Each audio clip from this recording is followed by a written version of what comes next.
On a beautiful Sunday afternoon in Tampa, Florida, Fox Sports welcomes you to Raymond James Stadium for today's NFC South Division matchup between the 9-2 Atlanta Falcons and the Tampa Bay Buccaneers. Good afternoon, everybody. Welcome to the NFL on Fox. Kenny Albert along with Brian Baldinger. And for the Falcons today, a chance to clinch only their third division title in club history. And Brian, all eyes will be upon the Atlanta quarterback. That'd be Mike Vick. And for my money, he's the most exciting football player in the league. And for that, you cannot evaluate Mike Vick like all other quarterbacks. Play to play, series to series. Does he find the open man? This guy is on pace to rush for 1,000 yards. When he's in the lineup, to a man, everybody in that Falcon locker room feels like they have a chance to win the game. And like all good quarterbacks, they got to have a go-to guy. And right now, Vick has that in tight end Algie Crumpler. And he's more than just a pass receiver. He's a complete player in tight end, a blocker, pass blocker, in-motion guy. But when Vick gets stuck, he's looking for Algie Crumpler. And Brian, on the other side of this wacky NFC circa 2004, the Buccaneers are one of 7 teams in the conference with a record of 4-7, just one game out of the wild card. Well, they're dangling that carrot. The wild card thing is dangling in front of all these teams with under a 500 record. But for the Bucs, they can't think about the playoffs. They got to think about playing error-free football, because when they look in the mirror, they see their own worst enemy. The penalties, the sacks, the blown assignments. Today, they got to concentrate on just playing error-free football. And who will put up big numbers today for the Bucs and the Falcons? Well, there's still time to select your singular fantasy football team for this week. Text message 63504 on your singular wireless phone or vote on FoxSports.com. Tomorrow take care of itself. Just 3 weeks ago, the Falcons took flight early and the Bucs were left adrift. In the second half, the Tampa Bay comeback fell just short at the hands of Michael Vick and company. The rematch is next.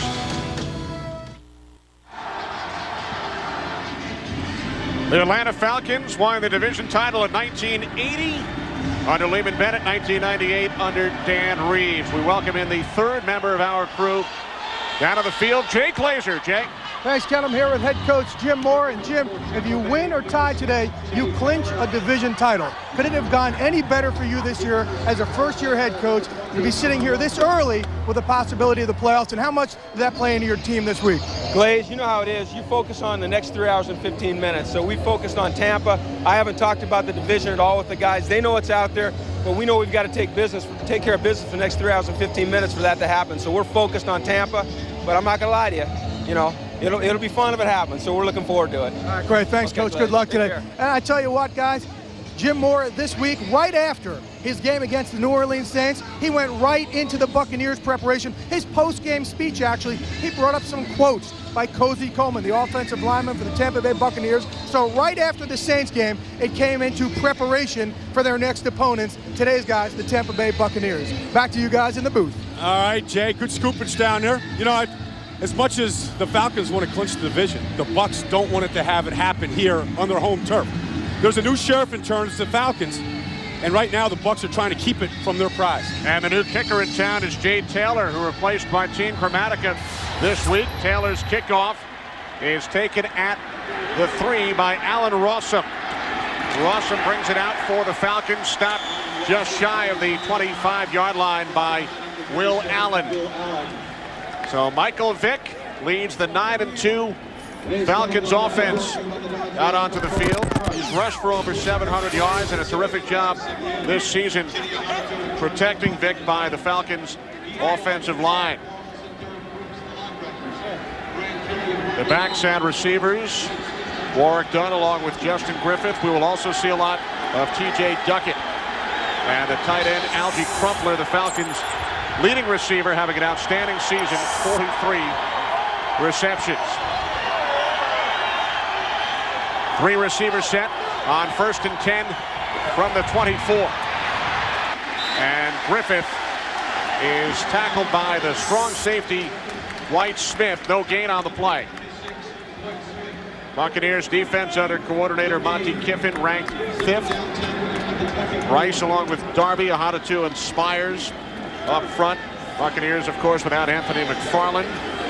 Derek Brooks has gone to the last 7 Pro Bowls, and John Howell starts again for the injured Jermaine Phillips. 2 tight ends set on 2nd and 10 from the 24. Off the play fake. Vick, first pass of the day is complete out at the 30-yard line for a gain of 6. The tight end Dwayne Blakely. You know, Mike Vick is all of 24 years old, and he's started 32 games in this league. His record as a starter, 21-10-1. He wins football games, and we put up stats like that from last week, and we put up completion percentages. We show him missing receivers. This guy wins football games, and when he's in the lineup, the Falcons, offense, defense, coaching staff, they believe that they have a chance, a great chance to win. 3rd down and 4 for the Falcons on their opening drive. Vick to Griffith. Stopped about 3 yards shy of a first down. Also lost his helmet. Well, that's probably what kind of day it's going to be. This is a division rival. Nobody in the NFC South likes each other. They all dislike each other. You're going to see some helmets flying today and some pads popping. That guy Vick wears a bullseye on his jersey that's as big as any in this league. They know if they can get him out of the game, they got a much better chance of winning the game. So the Falcons go 3 and out. Chris Moore, who broke into the league with the Bucs back in '89, will punt it away. Joey Galloway in single safety for the Bucs. Fair catch called for by Galloway at the 37. So good field position for Tampa Bay following a 32-yard punt. Ryan Greasy getting set to start his 7th game for the Buccaneers this season. Brad Johnson started the first 4. Chris Sims injured in his first start. Sean Mahan in the middle. Jay Glazer talked about the comments from the right guard Cozy Coleman about the Falcons. Michael Clayton having an outstanding season, leading the Bucs with 60 receptions. All starts shifting. Movement on the line. Penalty markers on first down, and Greasy is taken down by Brady Smith. But referee Pete Morelli will tell us about the flag. If this is against the defense, they got to blow that whistle a lot quicker to save a hit on Greasy. Offside. Right defensive end. 5-yard penalty. Still first down. Yeah, I mean, that's a hit that Greasy doesn't have to take. I mean, he's offside. You got to kill it fast. Here's Brady Smith right here. You get Rod Coleman inside. They both jumped the gun on a hard count by Greasy. Greasy, who's been sacked a bunch this season, was sacked 7 times in the meeting just 3 weeks ago. Doesn't need to take another. Right here. Full house backfield. 1st and 5 following the penalty. Greasy complete for the first down into Falcons territory. The tight end Ken Dilger, gain of 10. Falcons ranked 19th defensively. Rod Coleman with 8 sacks. Patrick Kearney has 8.5. Brooking has gone to the last 3 Pro Bowls. And a look at the Falcons secondary today without right corner Jason Webster, so Kevin Mathis makes the start. Ken Dilger, the injured Buccaneers tight end.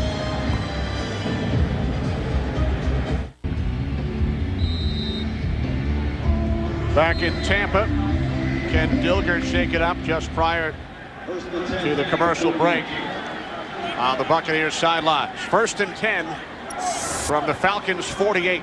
See Greasy do this a lot at the line of scrimmage, getting into the right play.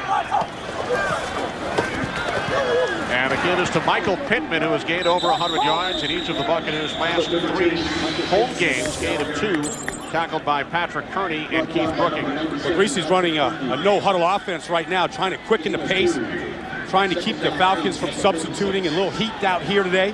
Maybe tire out some of those defensive linemen that had such a field day against them a few weeks ago. These teams very familiar with one another. They met just 3 weeks ago in Atlanta. Game won by the Falcons 24-14. That's Pittman in the slot. When he's in the slot, it's usually Greasy's first look. Greasy on 2nd and 8. Incomplete. It was deflected by the right corner. Kevin Mathis, intended for the rookie out of LSU, Michael Clayton. Well, here's the thing with Tampa right now, and with Greasy in this offense. John Gruden can dial up some of the best plays that's ever been run in this league. He can attack defenses, but right now, the offensive line hasn't played well enough for him to allow that to happen. And that's the matchup today. Can this offensive line eliminate mistakes, pick up the right guys, and protect Greasy? If they do, they'll move the football and score a lot of points. Buccaneers have to get to the 38. 3 receivers set on 3rd down and 8. Greasy's pass is caught for the first down by Joey Galloway, only his 11th reception this season. He missed 6 games earlier. It's good for 10 yards and a Bucs first down.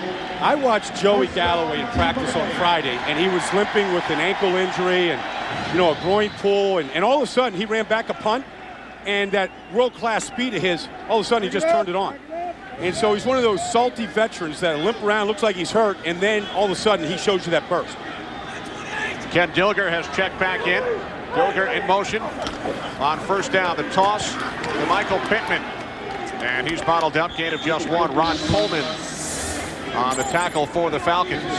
When the Bucs made the run to the Super Bowl 2 years ago, Pittman really got on a roll. He had a great game in the Super Bowl, his best day as a pro that day. But the offensive line, they really got in sync. They found some signature plays, and that was one of them. That toss 28 that they just ran, that was their best play. They pulled the tackle. They got him out there in space. Right now, that play hasn't been effective. They're not doing a good enough job inside. Right here, right? And since that Super Bowl win, Buccaneers have won just 11 of 27 games. On 2nd and 9, Greasy swings it out to Pittman. Tackled by Mathis as he works his way down to the 30 for a gain of 5. Well, Atlanta came after him that time, and Greasy just took the check down. Just got Pittman out there on a swing, and Pittman really is a valuable chess piece because he's a good receiver, a great receiver. Had a great game last week despite the 2 fumbles, catching the football, and Greasy has a lot of confidence in him to go to. 134 yards receiving for Pittman last week. 3rd down and 4. As Greasy throws over the middle, it's caught by Clayton for a Buccaneers first down, a 15-yard pass play. Well, this is what Greasy can do when he gets protected, and the protection here wasn't just good, it was great because Greasy has a nice lane to throw the ball to. You'll see a split here in the tackles. No hands up in his face, so he gets a nice look at Clayton coming down, just sitting in the middle of that zone. For Clayton, for a rookie, everybody's finding this out. He's got maturity about him. He wants to be a great player. He works at it. Gruden has dialed up his best plays for him this season.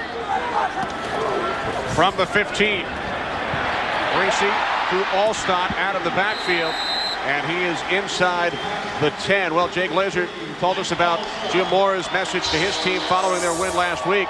Jay, what did John Gruden say to his team last night? Well, John Gruden, if you see this team coming out with a lot of pizzazz, is because John Gruden put it bluntly. Guys, there's a bunch of teams at 4-7. One of us is going to come out of the fog. This, in essence, is our first playoff game of the year. That's the only way we can look at it, because without this game, without a win here, we really cannot come out of the fog. Talk about the fog. Back up to you, Baldy. What are you insinuating there, Jay? The NFC isn't a fog. Somebody's got to come out of it. Maybe without even a winning record. Pittman on 2nd and 4, big burst down to the 5-yard line. And when we spoke with Gruden on Friday, he referred to those 4-7 teams. He called it a funky fog. Well, the thing is, 6 teams from the NFC have to go to the playoffs. And right now, there's not 6 teams with the winning record. So, there's some people out there that think it's a good thing. These fans in Tampa still feel like there's a chance. Right now, the Rams at 5-6 are in that final wild card spot. What's the difference with 5 games to go if you're 4-7 or 5-6? You got to put your winning football together in December if you're going to play in January. 10th play of this opening drive for the Bucs. Pittman on 1st and goal, turns the corner and takes it in for the touchdown.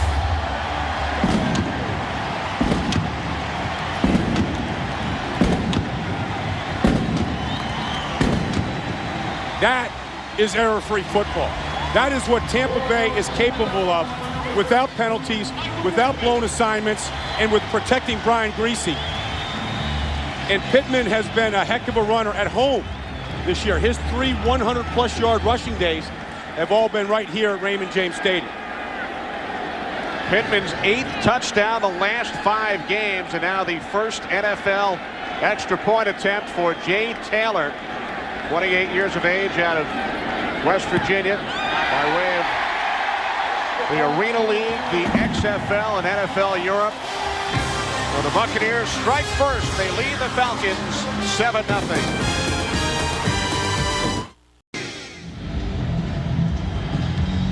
A 10-play, 63-yard drive. Reese very effective, found 5 different receivers. Yeah, and look at this. I mean, 16-3 when they score first since that playoff and that Super Bowl win. So, I mean, when they get off to a fast start, it seems like it's a catalyst for the rest of the game, for the rest of the team. And only the second time this season the Falcons have allowed a touchdown on the opening drive. Allen Rossum on the return. And Rossum finally out of bounds at the 35-yard line. Good starting field position for the Falcons. One more look. Michael Pittman into the end zone. Buccaneers lead by 7.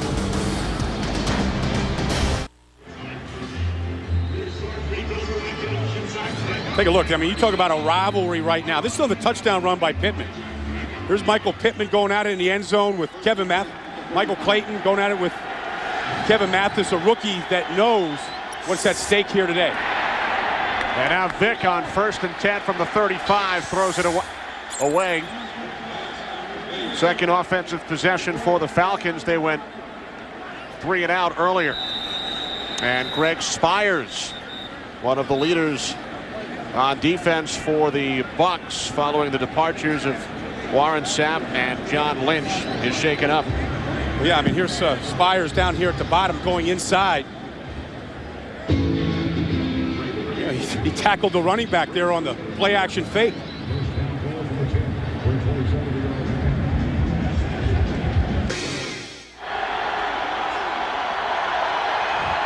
Second and 10 for the Falcons from their own 35.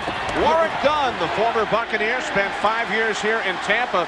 This is his first game as a Falcon in Tampa. Missed each of the last 2 seasons, games here in Tampa at least, with injuries.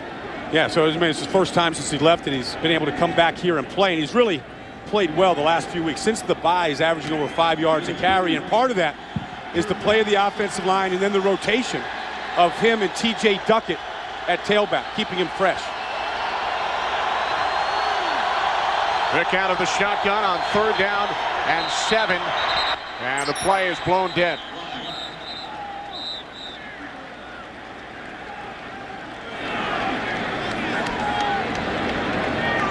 Prior to the snap, ball start, number 12. The offense, 5-yard penalty, still 3rd down. That's the rookie wide receiver out of Ohio State, Michael Jenkins.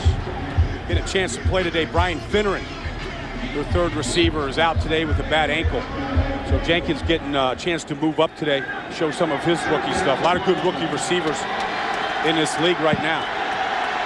Take a look at Michael Clayton for the Bucs today, and that's Simeon Rice getting into his track stance out here, trying to get to his 100th career sack. 3rd down and 12. Vick steps up, takes off, and slides. Looks like he has the 1st down. Yeah. Falcons do a good job here of doubling Simeon Rice. See, there's Kevin Schaefer. He gets him, and then he gets hit from the other side by the guard, Roberto Garza. And this is what Vick can do. This is why he's on pace for almost 1,000 yards. He knows where the sticks are. Hasn't figured out exactly how to slide feet first yet, but he knows where the sticks are. Keeps the drive alive right now simply because of his athletic ability. Well, he worked on sliding last year with former Brave Terry Pendleton. Remember that? So Vick gained 12 and a Falcons 1st down, and this pass broken up beautifully by Brian Kelly. Fearless Price, the intended receiver.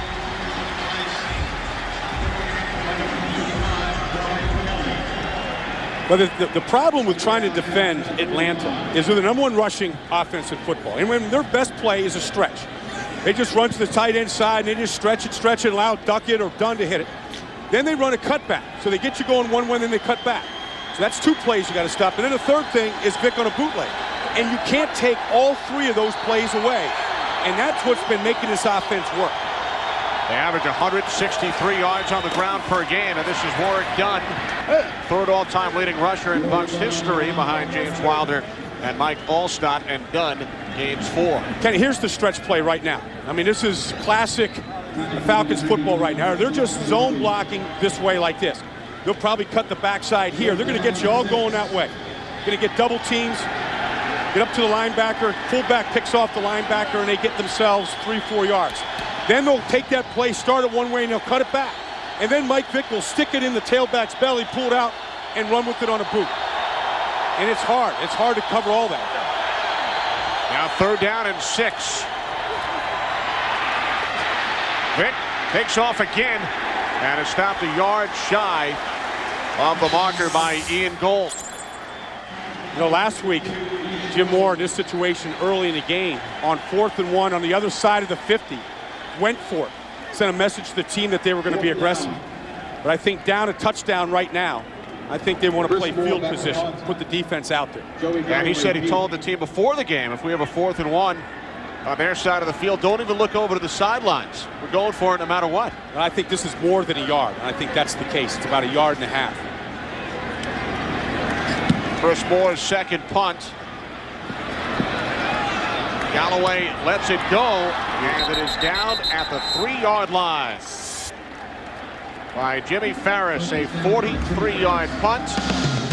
Farris, backup wide receiver out of Montana. Terrific job on special teams. Cameron loves to follow Mike Vick around, but the other part of this turnaround in Atlanta has been the defense. I mean, they were the last ranked defense in football a year ago. And this year, they have completely turned it around. In fact, they're 6th in the league against the run right now. Buccaneers starting from their own 4-yard line. Movement prior to the snap.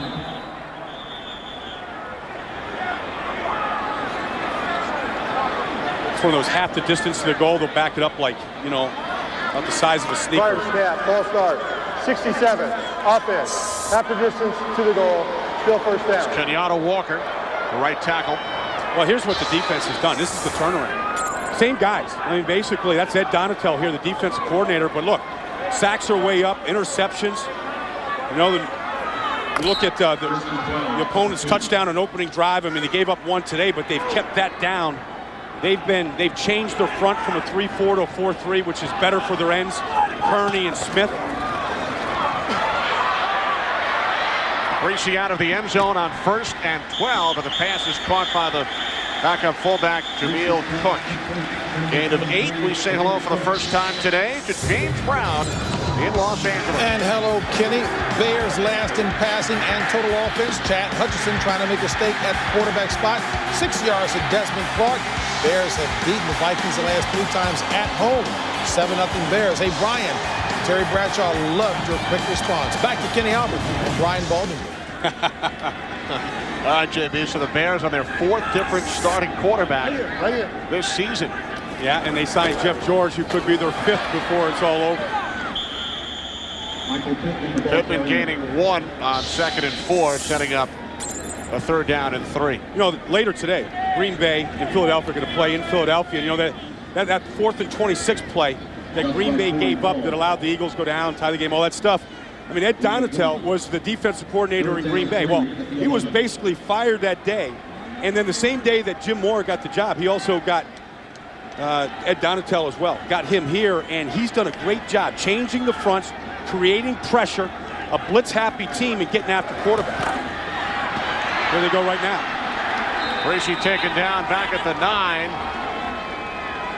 That's 33rd sack of the season for the Falcons. Well, they get pressure from the ends and from the inside. Rod Coleman gets pressure inside right up here, and then here comes the ends around the outside. So they push the pocket, boom. Now Greasy's got to step up, and that funnels it to the outside. Kearney and Coleman have 16.5 sacks combined coming into today's game. A good combination, inside-outside pressure. That sack credited to Kearney, so he now has 9.5. Bidwell punting out of his end zone. Rawson backpedals to the 40. Allen Rawson out of bounds at midfield, setting up terrific field position for the Falcons. A 50-yard punt, 9 on the return. To 17, and there is Ed Donatel, the Falcons defensive coordinator, who was the Packers defensive coordinator at the time. Green Bay and Philadelphia, the rematch coming up next on Fox. I tell you, we got two great ones coming up. We got a great one here in Mike Vick, and then to have Favre and McNabb on the field is just a football fan's dream, I think. Falcons start from midfield. On 1st and 10. Vick complete down at the 28-yard line. First catch today for Fearless Price, and it's good for 22 yards. I tell you now, Vick, he can just kind of go away. He's just kind of moving along, and incompletion or a little run here, and then boom, comes out in a bootleg, opposite the way he usually goes, and then he just throws a perfect spiral. On timing, the ball's out of his hands before Price makes the break, throws it to a spot, and nails the spot. Under a minute to go, first quarter. Buccaneers leading 7-0, an empty backfield for Vick and the Falcons. Bucs will blitz this here.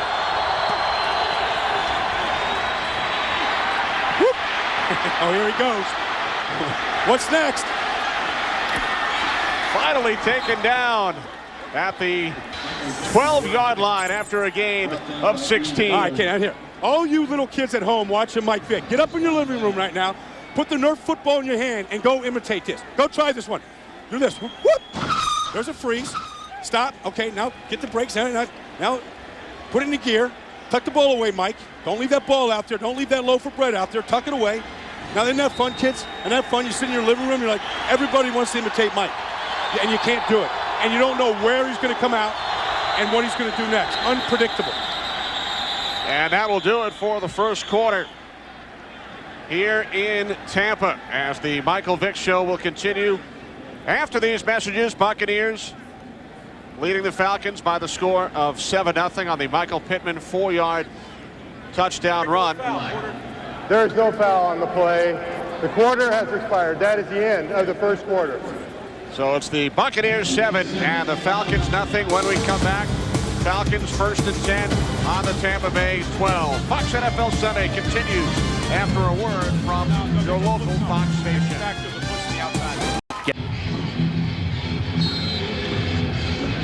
Michael Vick, 33 yards on 3 carries so far, and Jim Mora looking on from the sidelines. His team with a chance to clinch the NFC South with a win today. 1st and 10 from the 12. Warwick Dunn inside the 5, still on his feet, and finally tackled by Ian Gold after a gain of 9. I tell you, it is a 3-pronged rushing attack here in Atlanta, and it's hard to stop. I mean, you get the fullback here leading Warwick Dunn into the hole, and this guy right here, Justin Griffin, the fullback, he doesn't have a man when he's the lead blocker. He just blocks the most dangerous guy. This time the most dangerous guy was inside. Vick cut off him. I mean, it's a feel thing that they've got going on in the backfield, and another element why this team leads the league in rushing. TJ Duckett now in. 2nd down and 1. This is Duckett, and he picks up the first down. Falcons use Duckett in short yardage and goal line situations. Well, here's the rushing attack. This is what they've done. Mike Vick leads this team in rushing. He leads them in all the magic and passing and touchdowns and all that stuff, but also as a rusher.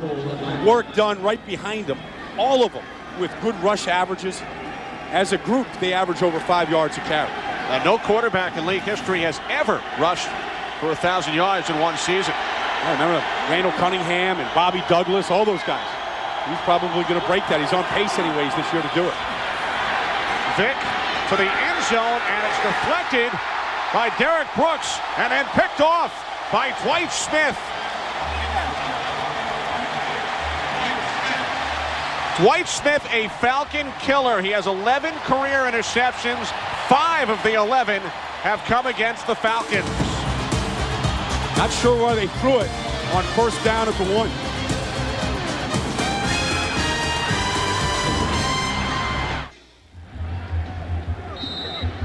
First turnover of the game, the interception by Dwight Smith.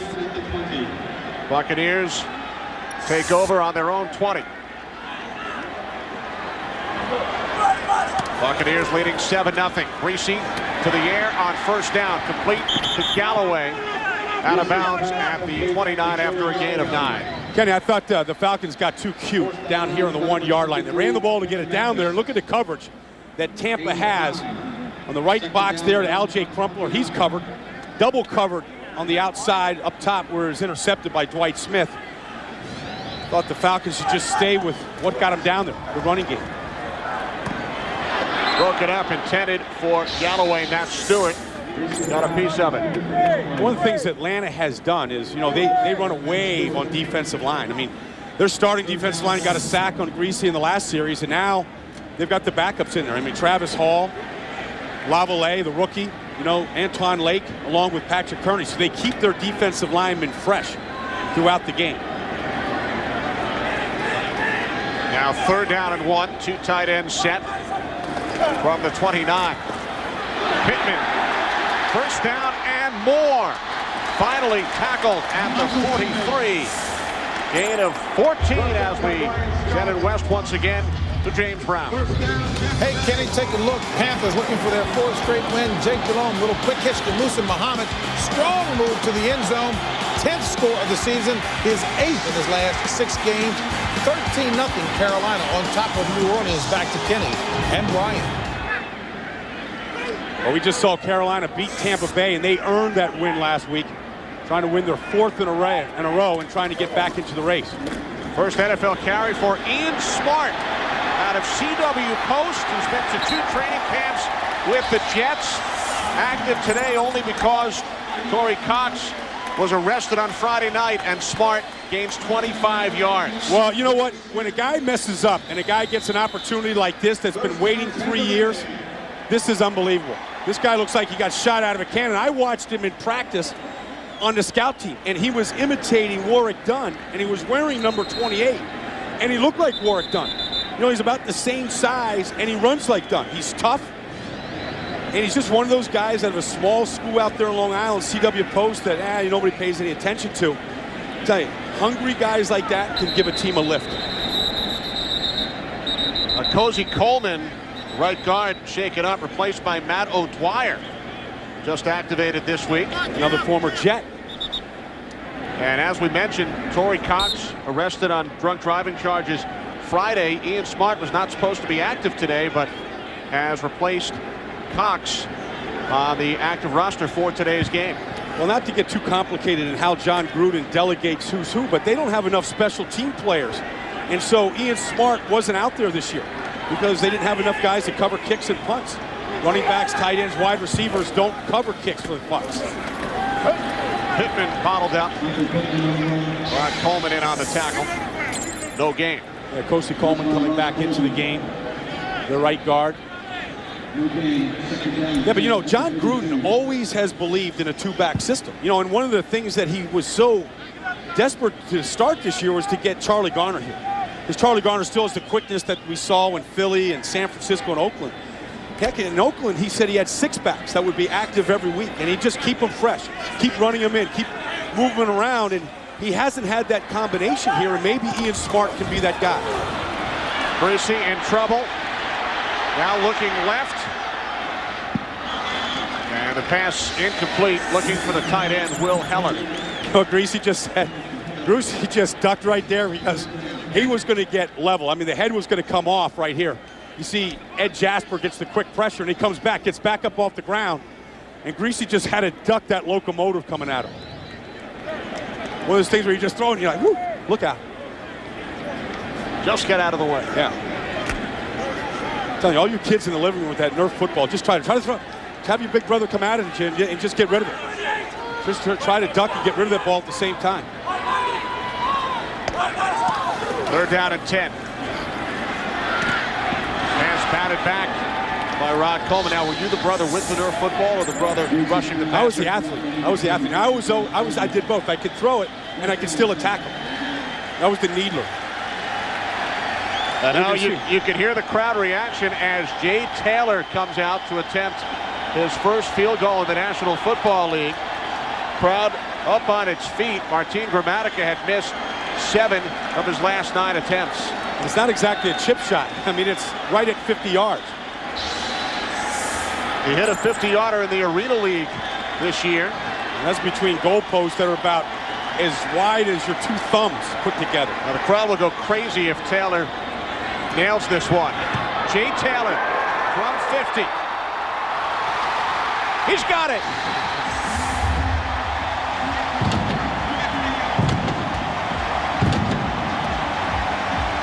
I think everybody in Tampa is pumped. The fans, the players, the coaches, and look at that smile. That's a heck of a good story right there. First Ian Smart and then Jay Taylor.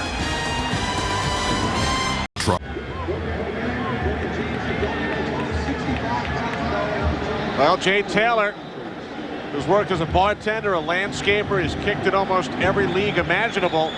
It's his first NFL attempt from 50. Well, anything but a real job, he said. And when you have parents, one a doctor, one a lawyer, applying pressure, he keeps on kicking. Well, he's been trying for 5 years. He came out of West Virginia. And watch this one. Plenty of height. The ball jumps off of his foot. And this just shaves the inside of this post. Good thing that wasn't an Arena Football League post. Yeah, just the distance. And in the Arena League with the Orlando Predators, he played for Jay Gruden. Yeah, I mean, Jay saw him. And you know, every time they brought him in, they brought him in and had him around here for about a week. And he made all his kicks in practice. And then he said he's just kind of a normal guy. You know, he's not a weirdo sitting in the corner or sitting in that room with all the mops. Just a normal guy. Is that where most kickers spend their time? Yeah, in the mops, you know, playing chess with themselves or something like that. From the 26, Vick taken down back at the 22-yard line by Simeon Rice, and that is the 100th sack of his National Football League career. Yeah, you know what's amazing about it right here, Simeon has never missed an NFL game. And he knows how to attack. He attacked the inside of Schaefer that time, and then somehow was still able to hold on to Vick with one hand, which is another problem all by itself. 22nd player in league history since sacks became an official statistic to record 100, and he will take the ball over to the sideline. Michael Strahan, the only other active player that has hit 3 digits. Strahan with 118 sacks, and now Rice with 100. I thought a key addition to Tampa Bay was when they got Simeon Rice. Not right away, but by the second year, on their march to the Super Bowl, he became a dominant player on this defensive line. Duckett on 2nd and 14. Big hole. First down out to the 43-yard line. Now, did Simeon pick up his Super Bowl ring yet? I don't know. I know as of last year, he never picked it up. Well, I know this. I know that he's a creative guy. And, you know, he's got a movie coming out. He wrote a movie script, a screenplay, and it's out there in Hollywood. And maybe somehow that ball gets it into the movie. It's based on kind of football facts. I'm sure that he'll have even a cameo in his own movie. Has he offered you a part? Yeah, yes. It's to be the announcer in the movie. Is that right? Yeah. I'm trying to get you involved with me, Ken. Here's T.J. Duckett out to the 46-yard line. Gain of 4. How about Jay Glazer? Jay, will you have a part? Well, guys, last night I told you about that meeting with John Gruden. What he also did in that meeting was he showed a video where he shows certain slides and video of different great athletes over time and things like pit bulls and Tyrannosaurus Rex, and equated them to different players on the team. Well, one guy he showed was Muhammad Ali, and he said, why? Because he's the greatest. And he said, Simeon, this is your slide. You have a chance to be one of those guys, one of the greatest. 100 and counting, guys. All right, thanks, Jay. Here's Vick, still on his feet on 2nd and 6. Another fake into Bucs territory. Stopped about a yard shy of the first down marker, and Vick looks to be shaken up. Yeah, the helmet's off. Vick told us yesterday the goal of our opponent every week is to put me out of the game. Yeah. You know, that time he actually slid, though. He actually slid feet first, and he still took a shot. You know, and John Gruden said, he said, you know, how in the world can we play and defend Mike Vick like all other quarterbacks? I mean, he's their best runner. why does he get all the quarterback protection that a guy that sits in the pocket all the time, when most of his big plays are made out of the pocket? It's a good point. Watch this, though. I mean, you talk about stop, start. He feels Simeon Rice coming on him. Whoop! It's like a human joystick right there. Falcons' backup quarterback is Matt Schaub, the rookie out of Virginia, and he is warming up just in case. I like that, Brian, the human joystick. Yeah. See, right there, I think Shelton Quarles fell on his leg right there at the end of that play. You know, and this is always going to be the knock on any quarterback that likes to create like Michael does, is can they stay healthy? Can they keep him in there for 16 games? It looks like his head looks like he got hit. Like the helmet came off and then somebody hit him. So he's got that loose chin strap there, and I think the helmet comes off. Shelton hits his legs. I mean, all body parts are getting whacked here. Remember last year, suffered the ankle injury against Baltimore during the preseason, missed 11 games, started only 4. And the Falcons at this point last year were 2-9. As we take a look at Matt Schaub, this season a record of 9-2. As Vic heads over to the sidelines, and Schaub, who played in one game earlier this season, that 56-10 loss in Kansas City, will come in. Yeah, you know, and Vic probably, by rule, has to sit out for a play, but this is a key third down. I mean, you got the Atlanta with the goose leg up on the board right now, down 10. With your backup, Matt Schaub, do they put the ball in his hands and let him throw it here? What kind of confidence do they have in Schaub? He's attempted 4 NFL passes, connected on 2 of the 4. 3rd down and 2. They get it into the hands of the fullback Griffith, and Justin Griffith picks up the 1st down, and here comes Michael Vick checking back into the game.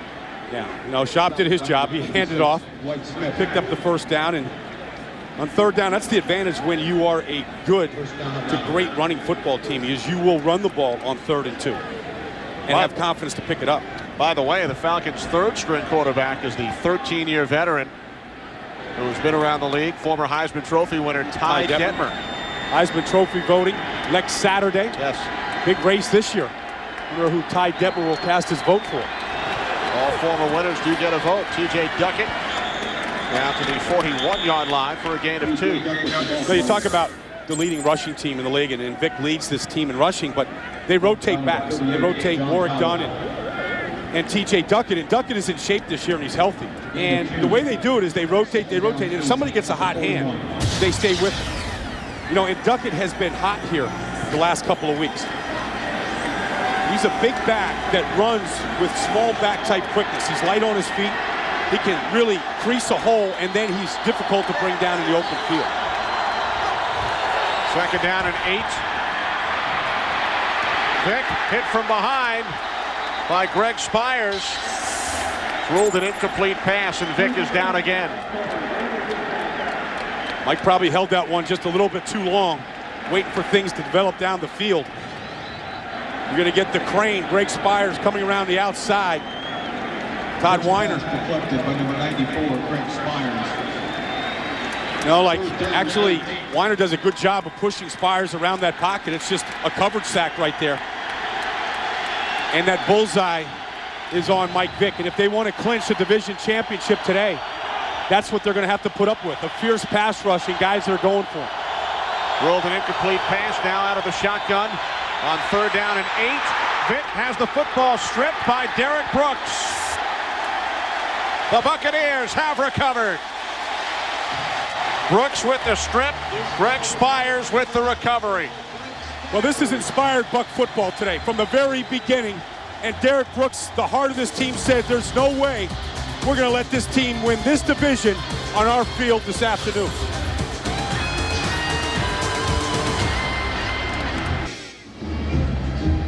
Back in Tampa following the 2nd Michael Vick turnover, we check in with Jay Glazer. Well, Kenny, Michael Vick's on the sideline here, and he has a huge knot right between his eyes. The team has put some ice in a towel. They're trying to almost use it like an Enswell iron in boxing, where they're trying to reduce the swelling, but it's clearly he got knocked right between the eyes on that play by Derek Brooks. Back to you. All right, thanks, Jay. Reese's pass complete to Pittman, who gained 7 down to the 46. Well, watch Tampa Bay's coverage here on the tight end, Algie Crumpler, on the last fumble. That's who he's looking for. Algie Crumpler, covered by Dwight Smith without a catch today. That kind of coverage has frustrated Mike Vick. And I believe that is more frustrating than the knot that lies on his forehead between his eyes right now. Vick's 12th fumble this season, tied with Kurt Warner for the league lead in that category. 2nd down and 3, the toss, Pittman. And Pittman stopped at the line of scrimmage, 3rd and 3. But first, we say hello once again to JB. All right, Kenny, take a look at Dante Culpepper making up for an earlier pick with a little trickery here, Kenny. And he hooks up 4-yard strike to Nate Burleson. 29th passing touchdown of the season for Culpepper. Trailing, however, 10-7 to Chicago. Chris Chandler in for the injured Mark Bulger. Very effective. Hooking up with Torrey Holt, 22 yards to the corner of the end zone. It is now 10-3. St. Louis back to Kenny and Brian. All right, JB, Greasy complete, picks up the 1st down on 3rd and 3. It's the 3rd catch today for Joey Galloway. Chris Chandler still in the league? 17th season. Matching his father-in-law. He was very excited to play 17 years. The former Falcon, of course, his father-in-law, John Brody, played 17 years in the NFL. You know, he was the quarterback in Atlanta back in 1998. Last time the Falcons had a 92 record, Chandler was the quarterback.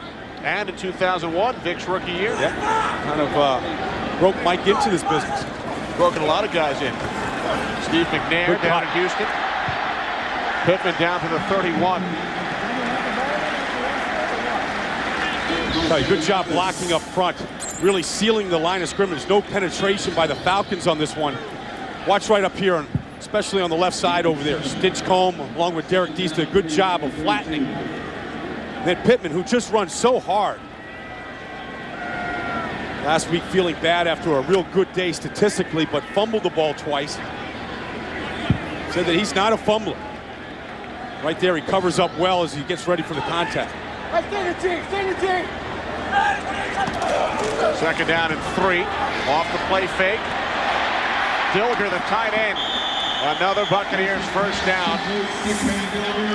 Gain of 8 down to the Atlanta 23. Well, you know, when you watch Greasy, you know, obviously nobody has the type of talent that Vick has, and you don't compare those kind of guys, but he is surgical in his efficiency, and that bootleg just demonstrates it. Just perfect ball fake, pulls the ball out, perfect throw to Dilger, and got the offense on the move right now. Buccaneers already leading 10-0. Looking to capitalize on the 2nd Falcons turnover of this 1st half. Play action over the middle, and the catch is made again.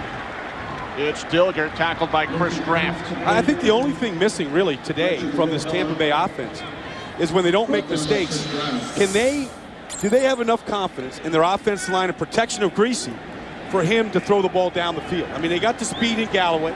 They've got Clayton, who has good speed, and that's really what has been troubling the Buccaneer offense, is that they don't get big plays. And Gruden would love to dial them up and call them. They don't trust the protection well enough yet to do that. Timeout called by the Buccaneers. Just over 3 minutes remaining in the 1st half here in Tampa.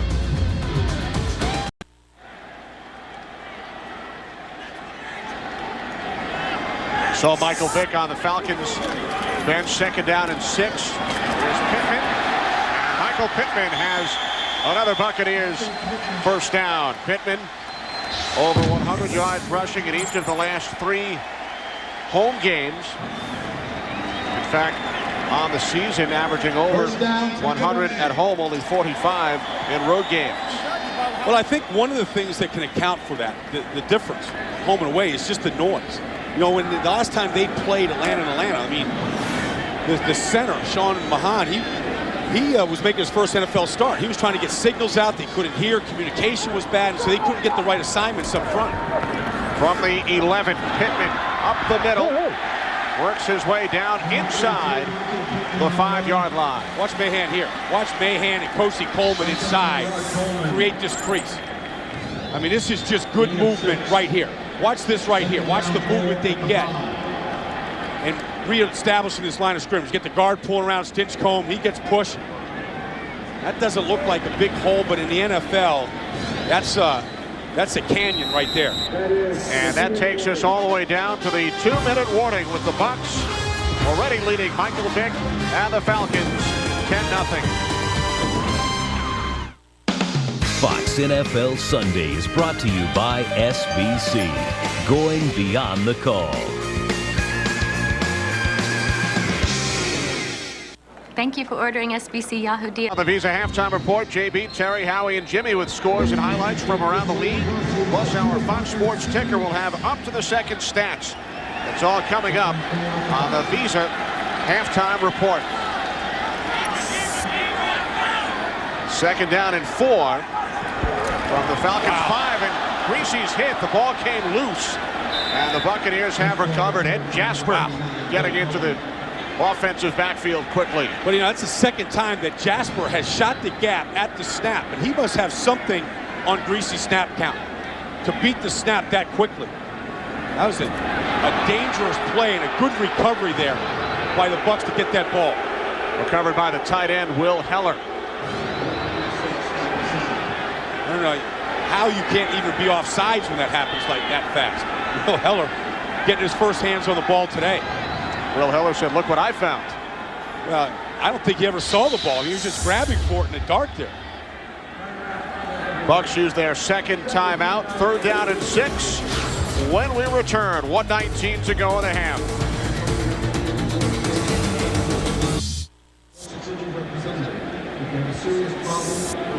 Buccaneers now with 1 timeout remaining in the half, facing a 3rd down and 6 from the Falcons 7. Bucs leading the Falcons 10-0.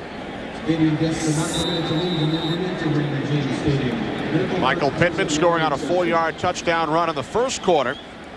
And in the second quarter, a 50-yard field goal by the Bucs' new place kicker, Jay Taylor. He looks like a cyclops with that big bump in the middle of that forehead. 3rd down and 6. Greasy taken down back at the 12-yard line. It's Patrick Kearney again. Along with Rod Coleman. Kearney involved in his 2nd sack today. Got an injury right down there in the middle of that as well. That's Ed Jasper, the injured Falcons defensive tackle.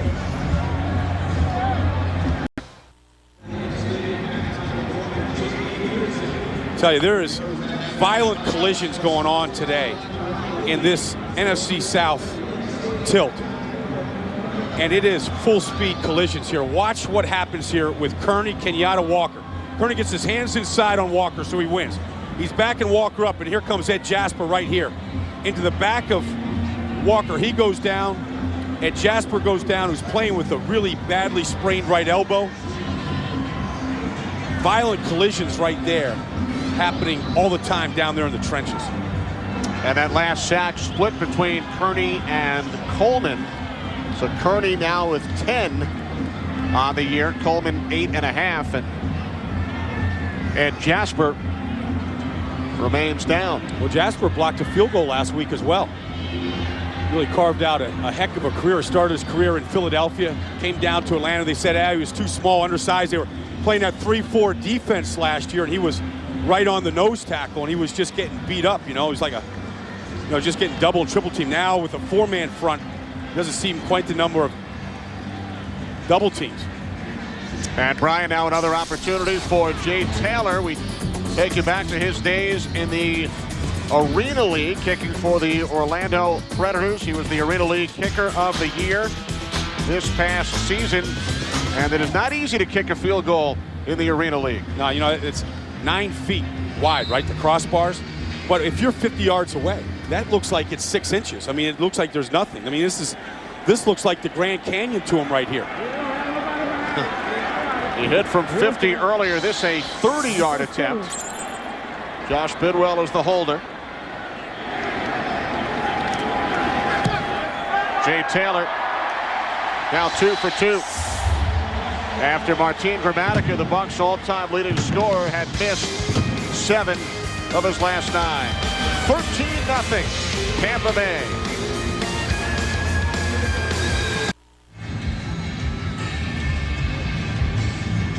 Ed Jasper heading off to the Falcons locker room with 1:06 remaining in the half.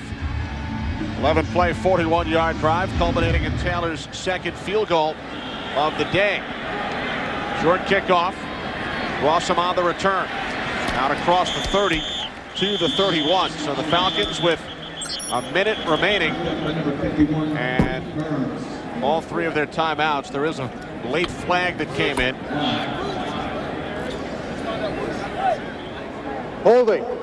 96. Receiving team. 10-yard penalty. First down. Well, the Atlanta Falcons have struggled this year with just lulls. I mean, where nothing happens. But they are a big play offense. They can strike from anywhere in the field. Nothing superlative by Mike Vick's standards so far in his first half. He's got the 2 turnovers, the interception in the end zone. He's got the fumble. Both those have led to field goals for Tampa Bay. But they won't sit on it here. They'll be aggressive here with the football. Intelligently aggressive. They start from their own 21 following the penalty on the kick return. Vick from the shotgun. Off his back foot, complete to Warrick Dunn. And Dunn brings it out to the 27-yard line for a gain of 6. They just put that shotgun formation in for Mike a couple of weeks ago, and he likes it. You get better vision from his backside when they're trying to blitz him. He seems pretty comfortable taking the ball from that snap. 2nd down and 4. Vick complete. First down, Peerless Price. And the Falcons use their second timeout with 28 seconds remaining in this second quarter. 2 turnovers here. One real costly in the end zone. 1st and goal at the 1. The Falcons don't run it, they throw it. Ball gets tipped and batted, and Mike Vick trying to make a play, knocked out of his hands by Derek Brooks. Recovered by the crane, Greg Spires, and so they've done a good job of, for the most part, of bottling Michael Vick up. And as you mentioned, both Vick turnovers led to Tampa Bay field goals here in the second quarter. Bucs leading 13-0. Yeah, this is on you. The Falcons have been leading, 8 times this year, going in at halftime, won all 8 games. Haven't been behind many times here. Another thing that they're going to have to try to overcome when they get off the slow starts. Can they finish strong? Trailed only 3 times at the half. A diving attempt is made by Peerless Price, incomplete. Well, what Jim Mora has said is he said that we've been fast starters and good finishers. And now they haven't been a good starting team here today. We'll find out what kind of finisher they are against a division opponent on the road. Falcons, Brian, 1-2 this year when trailing at halftime. Their 2 losses this year, 17-10 at home to Detroit and 56-10 in Kansas City. We have not called Alge Crumpler's name on a reception today. 2nd and 10 as Vick remains behind the line of scrimmage, complete for a short gain to Dunn, forced out of bounds by Kelly. Gain of just 3, down to 16 seconds remaining in the half. Well, when Mike Vick has struggled this year, the guy, his safety valve, is Alge Crumpler right here at the tight end spot. Really 2 receivers in the same spot. Pretty easy for Derek Brooks to kind of attack both of them. 4 wide receivers on 3rd down and 7. Vick firing, and it's incomplete. Good attempt by Price, and there's a flag back at the 30-yard line. It's a heck of a shot on Peerless Price to separate him from that ball. The ball got there in a hurry, too. For the strength of Mike Vick's arm. Holding. 76. Offense. Penalty is declined. 4th down. So the Falcons will send out the punting unit. Well, it's been a tough half for the Falcons offense. I mean, Simeon Rice there, going for his 101st sack. He gets spun around by Schaefer. Peerless Price goes high for the ball, and boom, John Howell delivers a blow there to separate him from him. Good defense for 30 minutes by the Bucs. 9 seconds to go in the half. Not a good kick by Mora. 1 second remaining. Geez, this might be worth a kick right here, wouldn't it? 1 second left. You got one shot. Throw out Jay Taylor. See what kind of leg he has right here. Only a 16-yard punt by Moore. That's been a bit too long. Line of scrimmage. There's nothing to Jay Taylor, too. I mean, you know, you talk about just a, you know, he's just a noodle. This is a little guy. I mean, how does he have a leg to kick 50-yard field goals? The line of scrimmage, the 46. This would be a 71-yard attempt instead. All right, man. The Bucs run out the clock. Good first half for Tampa Bay. They lead 13-0. Fox NFL Sunday will continue. The Visa halftime report is next. Here in Tampa, coming to you in Fox Sports High Definition. Kenny Albert, Brian Baldinger, 13-0 Bucs. Brian, one of the key plays in the first half. Falcons first and goal from the Tampa Bay 1, interception in the end zone.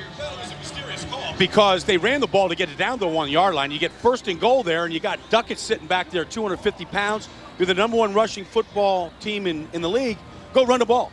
You know, and then they got the turnover, and so that could have made it 7-7. I think that was the difference really in the first half. Dwight Smith with the interception in the end zone. Vick turned the ball over again. And the Buccaneers followed both Vick turnovers with field goals. Here's Ian Smart, who ran for 25 yards on his first NFL carry. Back to receive the Jay Feely kickoff to begin this second half. Ian Smart from the 8. And Smart brings it out to the 25. A 17-yard return. Really good balance, I thought, by Tampa Bay in the first half. I think the numbers reflect it. You know, I thought Pittman had a good first half. You know, Greasy was very efficient, completing 11 of 15. And, you know, then the turnovers for Atlanta really led to 6 points, and then the interception in the end zone was really costing, took points away from the Falcons.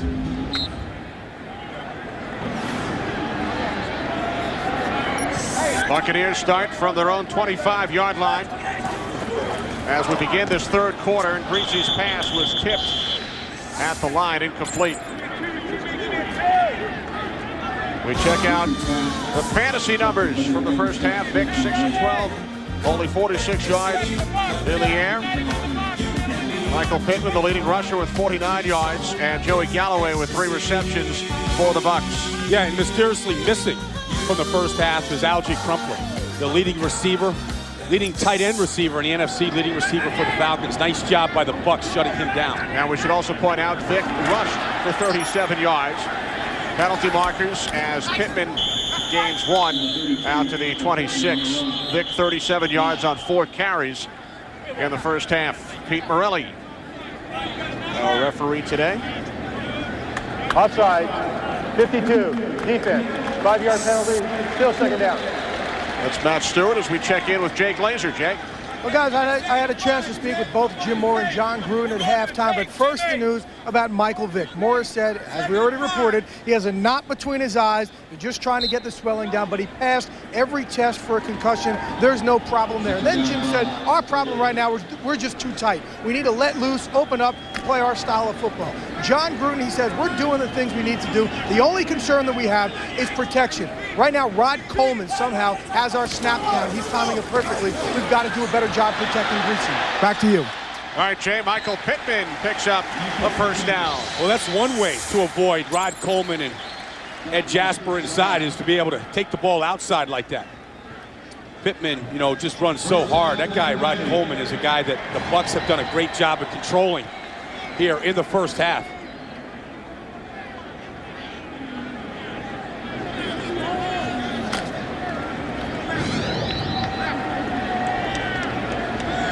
Well, 1st and 10. I'm right here. From the 39.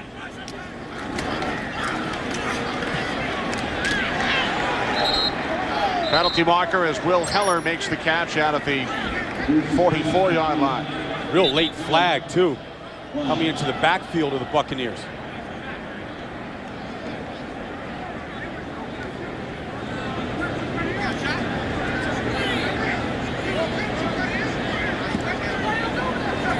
Personal foul, chop block, 70 and 32, 15-yard penalty, first down. Well, here's that penalty. Derek Deese was engaged with the defensive lineman, and while he was engaged, Michael Pittman came and then chopped the defensive end. They've outlawed this kind of stuff. Here it is. Right here. I mean, Pittman falls into it against Patrick Kearney right there. He was actually trying to block the outside linebacker, Keith Brooking, on the play. Ducked his head, fell forward, and then ran into Derek Deese's block. Those are the kind of mistakes the Buccaneers eliminated in the first half. One of the reasons why they're off to that 13-0 start. They really didn't beat themselves. I said at the outset, the Buccaneers, when they look in the mirror this year, they've seen their own worst enemy. Now a first down and 25 following the penalty.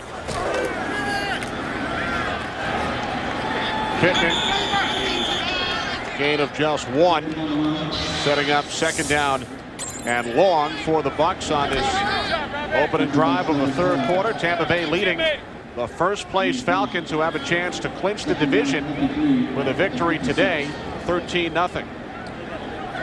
Well, in order to do that, you know, they were going to have to get some life and to get a spark. And defensively, they've been able to spark them this year with turnovers, with pass rush, with sacks. And so you got to get it started somehow.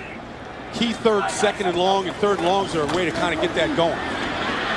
Reese was in trouble. He throws it away. Pressure again from Rod Coleman. And you know, Rod Coleman is a guy that John Gruden drafted at Oakland.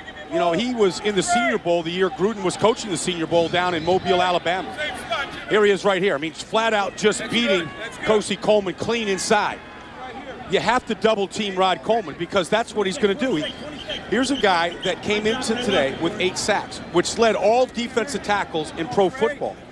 And he said he doesn't care if he leads with defensive tackles. His goal is to lead the National Football League. He's competing against defensive ends, and that guy, Patrick Kearney, is one of them. Pittman on third and long, and Rod Coleman, a guy who was a big Giants fan growing up in Philadelphia. He was all set to sign with the Giants. He was up at the Meadowlands visiting with their coaches when he received a phone call from the Atlanta Falcons. Well, Arthur Blank brought him to dinner down here in Atlanta. You know, Rod Coleman has a daughter that lives in Philadelphia. He wanted to be closer to her, thought maybe playing in New York that would be the case.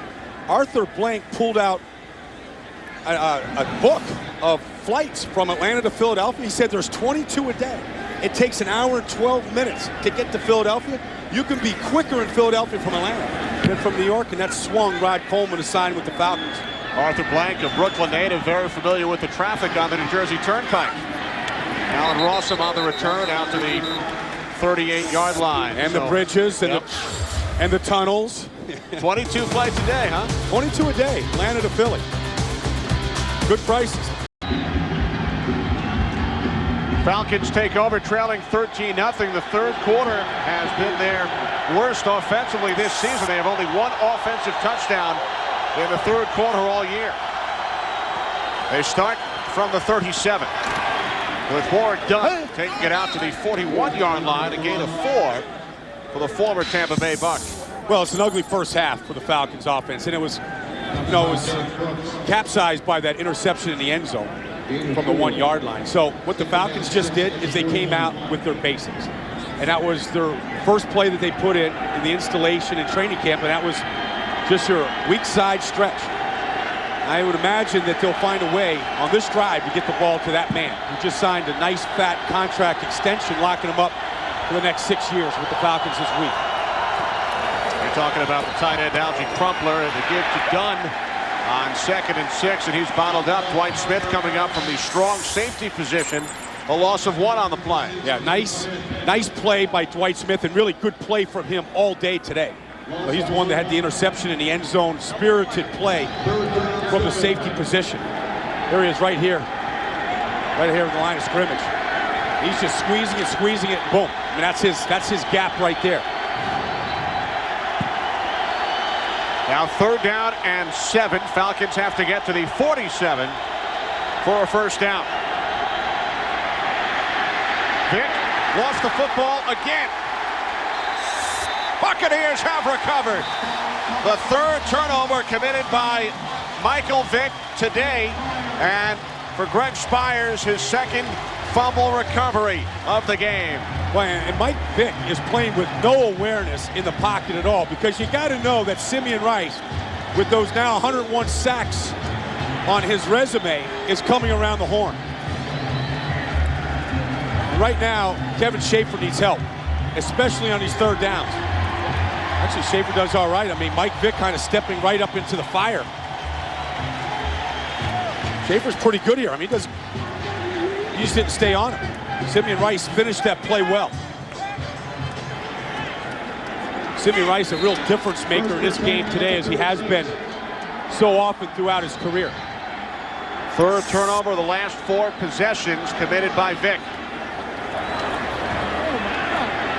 Greasy airing it out. Touchdown, Joey Galloway. 36-yard pass play. The 50th touchdown receiving of Joey Galloway's NFL career. Well, the Buccaneers are in attack mode, and they look like they should be the best team in this division the way they're playing today. Complete reversal from a couple of weeks ago, and Gruden got aggressive, went up against the rookie right away. D'Angelo Hall playing his zone. His job is to reroute Joey Galloway. He maybe even knock him out of bounds, and he barely got a sliver on him.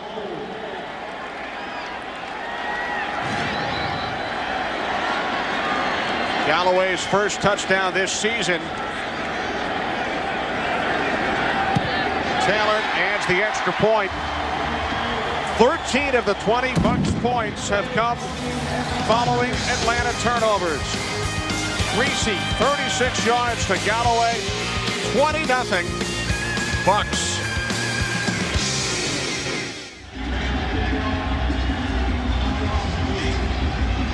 Greg Spires recovered the fumble, and then on the first play, Greasy to Galloway for the touchdown. A 20-point lead for the Bucs as Alan Rossum brings it out.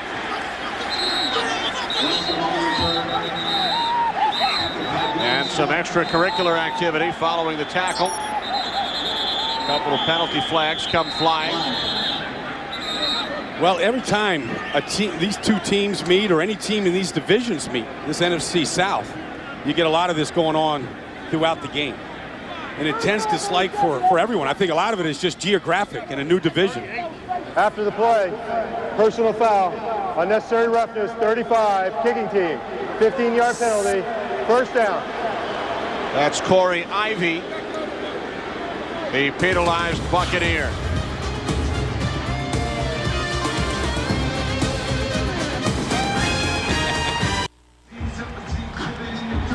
There's the Bucs touchdown. The X is Joe Galloway, and then the arrows right there is supposed to be the coverage. D'Angelo Hall and Corey Hall.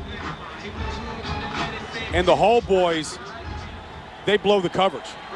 It should be a zone right there, and they never clamped the zone, and Joey Galloway used his speed to get behind the rookie there, D'Angelo Hall.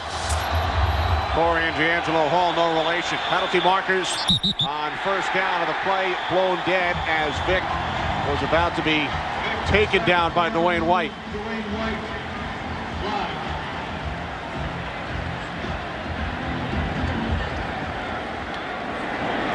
Prior to the play, false start, 85, offense, 5-yard penalty, still first down.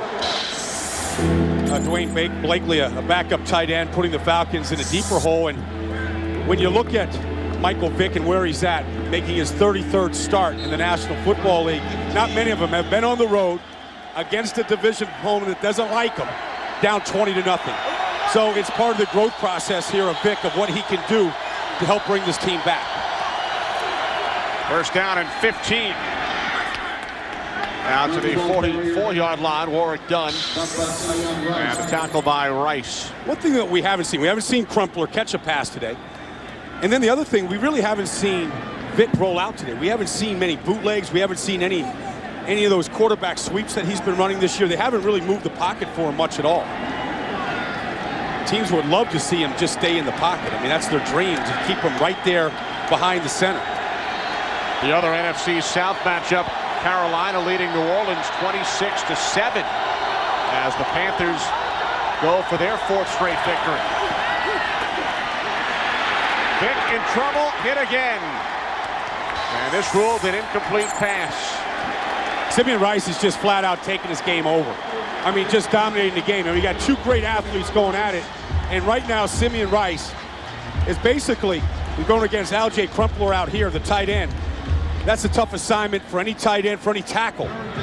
Not to give Crumpler any help in that situation. The way Simeon Rice is playing is just crazy. Those eyes are on fire. He knows there's blood in the water right now. He knows he gets another shot at Vick right now. He'll put himself in a sprinter stance.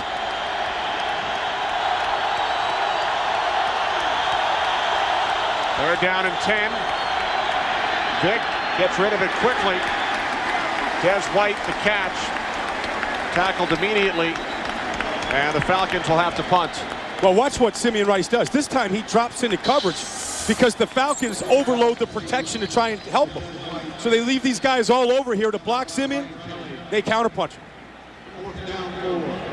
Keep the back end, keep the tackle in, and then they drop in into coverage.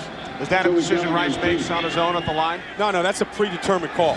You saw that last week. Remember, Julius Peppers dropped back into coverage, then intercepted a pass. These guys are such good athletes right now. Not only do they rush, but they also drop into coverage. And Peppers intercepted the Brian Greasy pass, returned it for a touchdown for Carolina. Here's Galloway, who scored the last Bucs touchdown. And he's tackled by Jimmy Farris after a gain of just 1. All Bucs here in Tampa.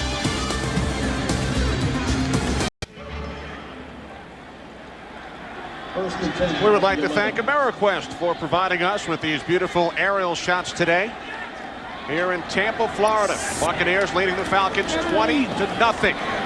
Play action on first down. Greasy to the tight end, Gilgert out of bounds at the 16-yard line, a gain of 5. I think the rest of the country gets jealous. You see those quick shots of Tampa this time of the year. You know, and it's snow falling in the Midwest, temperatures dropping in the East, and then you see the sunshine down here. You know, and you go, holy mac. Remember, like, Tim Brown came out this week and said about Buck fans, he said, you know, they're just into the fun and sun. They're not football fans. Well, these football fans are getting treated to a heck of a performance by the Bucs today, and they know when to turn the juice up and when to make it loud, and they've done a good job today. And John Gruden did not agree as Allstott picks up the first down. See? Gruden did not agree with those comments by Tim Brown about the fans here in Tampa. See, nobody in the Midwest or the East right now is putting ice down their back trying to cool themselves off. Yeah, you know, you bring out the ice towels. You know, we've had a little cool weather down here, but not today. It's heating back up.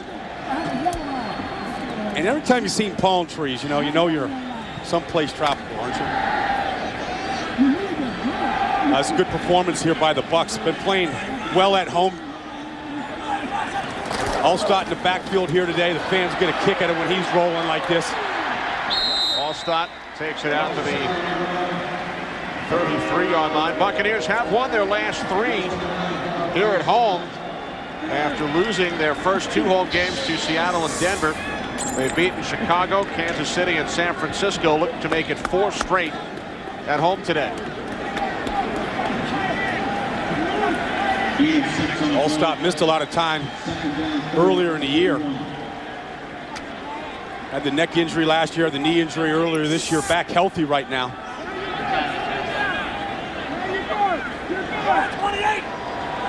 Second down and 3. Gilgert shifting to the right side, and the toss to Michael Pittman. Pittman stopped about a yard shy of the marker. Chris Kraft, Matt Stewart on the tackle. I'll tell you, when Mike Pittman gets his shoulders going north-south, when he squares up to the line of scrimmage, and then he puts it into overdrive, there's going to be a collision here. I mean, Pittman said he can run around guys, but sometimes you just have to run guys over. Right here, there's a collision. Brooking and Stewart there together. It's hard to say who won the best of that. He didn't get the first down, left him third short, but you know, Pittman is a guy that lives in the weight room. You know, he's got the 20-inch pipes, you know, the right bicep, the left bicep, they're all bulging. You know, that time it was steel-on-steel hitting. Brian Todd-Stussy in the game as an extra tackle for Tampa Bay. Off the play fake. Greasy going deep for Galloway, incomplete. That has been missing from this Buc offense most of the year. A chance to get it to Galloway down the field, splitting safeties. Galloway smiling a little bit. He's just happy they took a shot here. And the fans appreciate the fact that the Bucs took a shot. Well, it's 20-0. You play aggressive. You try and put that stake in the coffin right here. Get the guy with the most speed down the center of the field. Greasy would like to have another shot at this one. Galloway acquired in exchange for Keyshawn Johnson having his best day as a Buccaneer. 4 receptions, 63 yards, and a touchdown. Josh Bidwell from his own 25. Oh, great punt. Rawson backpedals and then falls down. What a kick by Bidwell. But stumbling backwards. A 57-yard punt.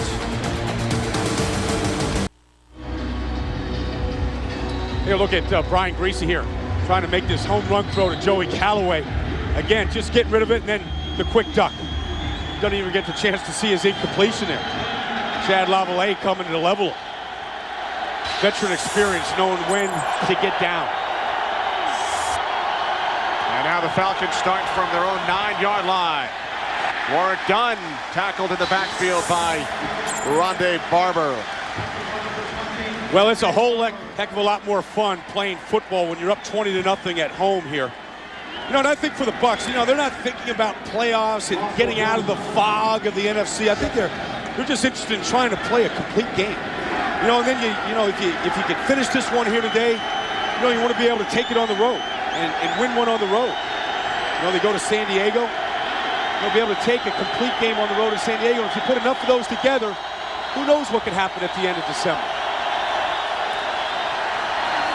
2nd and 10. Vick taken down, got rid of the football, but he was already down inside the 1. Dwayne White now has a sack in 6 consecutive games.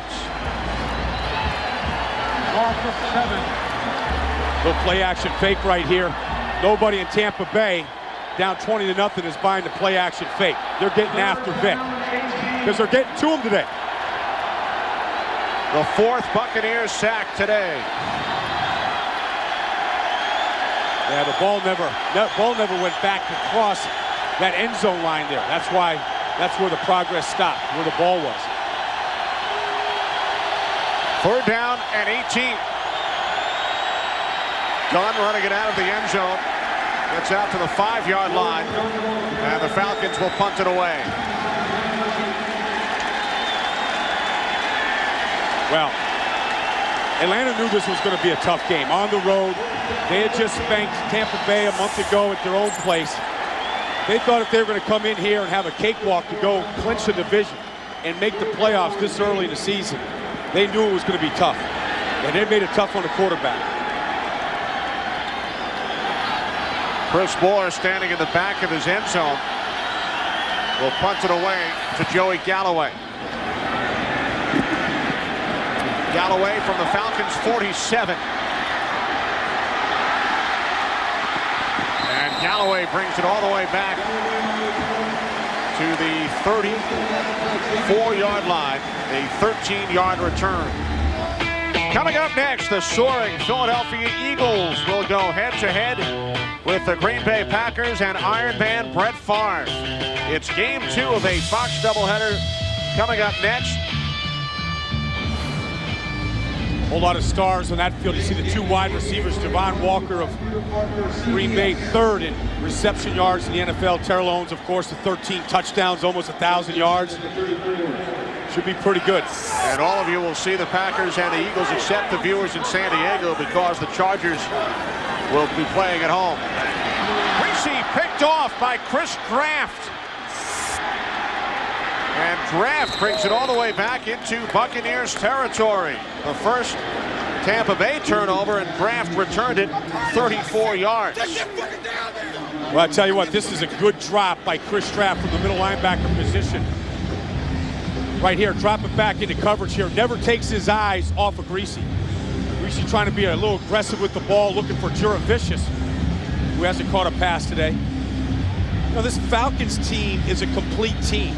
Other areas have picked things up, even when the offense has struggled. And the offense has struggled like it has today a lot this year. The special teams and defense have bailed them out in some cases when they've made some comebacks to win games. 4th career interception for Kraft, the 6-year veteran out of Stanford. Vick pump fake, and now gets rid of it. And Derek Brooks right there to tackle Justin Griffith, gain of only 1. Now, Derek Brooks is just an amazing player. We talk about Vick and what he can do. Derek Brooks has been doing this for 9 years. I mean, his tackling totals, he's a machine. He's a machine right here on the outside. He's a vacuum cleaner when it comes to tackles. Remember like when Dennis Rodman would lead the league in rebounds every year?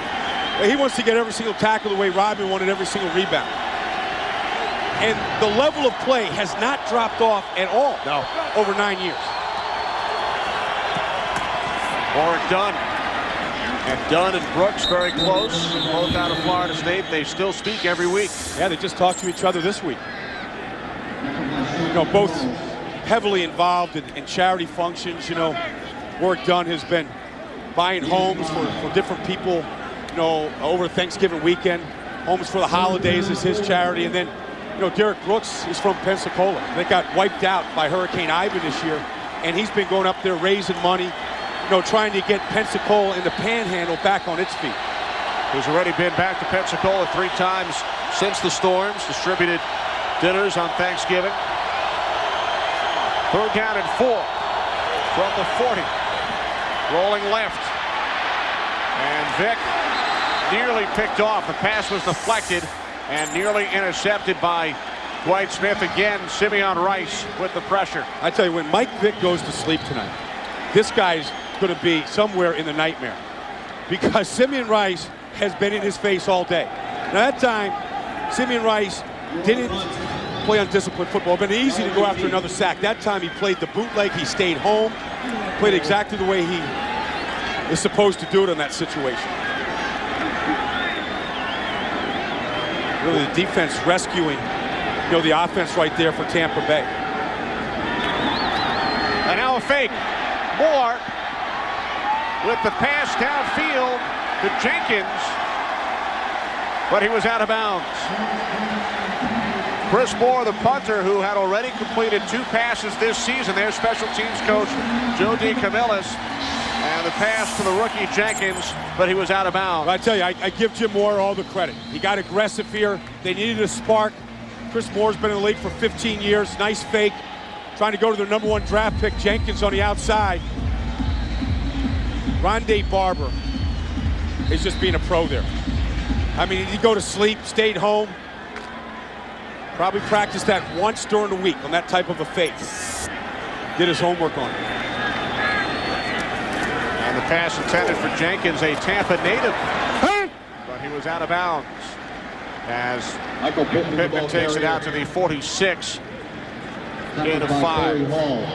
So Jim Mora not afraid to take chances in his rookie season as a head coach. Has the Falcons in first place with a record of 9-2.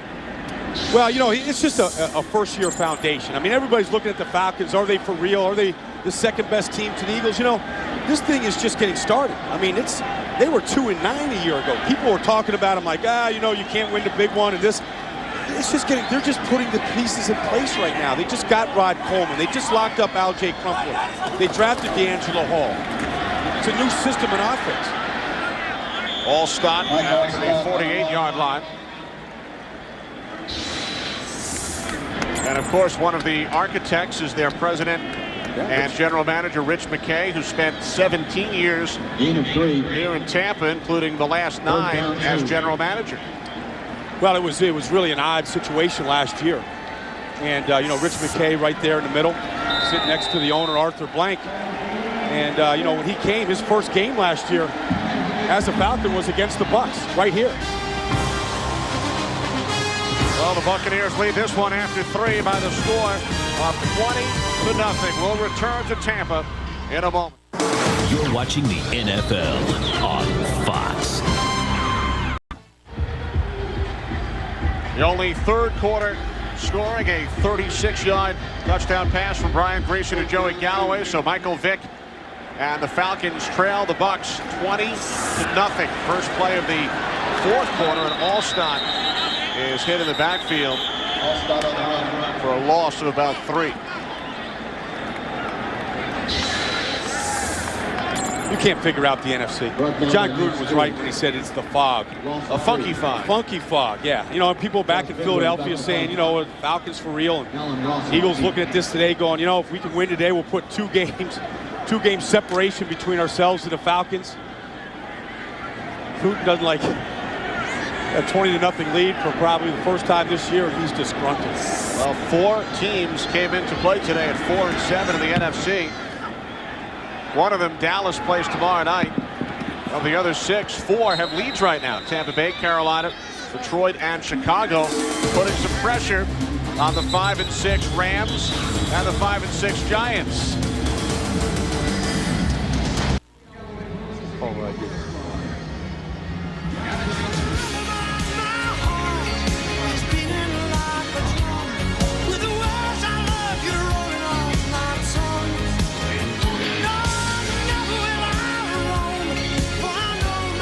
That's a good kick line and a fun stadium. I mean, you got the ship out there, and I think there's some good celebration going on in the Buccaneers ship today. Got the sails are up. Good day to sail out there in Buccaneer land. Buccaneers. The fans will look at a team like this and they're like, why can't they do this every week? What's missing? Why? And Gruden scratching his head going, the way we're playing against the second best team in the conference, and we're smashing them today. This is what we're capable of doing. Here's T.J. Duckett, and he gains just 1. Buccaneers, crazy, despite their 4-7 record, still have a shot.